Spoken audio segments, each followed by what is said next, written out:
I met Thomas Netter and Nicole Tarza when they were very young children, and Thomas was 4. He was in my preschool music class when I taught music at Kingston Catholic, and Nicole was probably in, what, 2nd grade, maybe at the time, or 1st grade actually.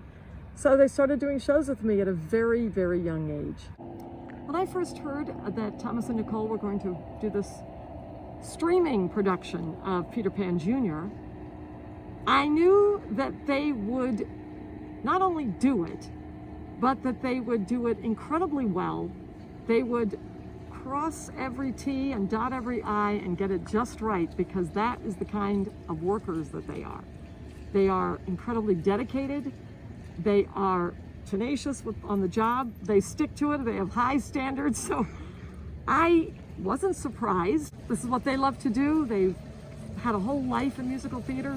And so they're continuing to pass this on, even though it's during a pandemic and there were extremely stringent requirements and that the school had to adhere to. To do it this way during the pandemic is nothing short of incredible, because they can only work with a very few people at a time, because the students at Kingston Catholic are divided into very distinct cohorts that absolutely never interact. So they can never be in the same place at the same time. So if you have a scene with 6 people, say the Darling family in the Darling home, those actors are in 4 different cohorts, different grades. They cannot be rehearsing together, performing or filming together.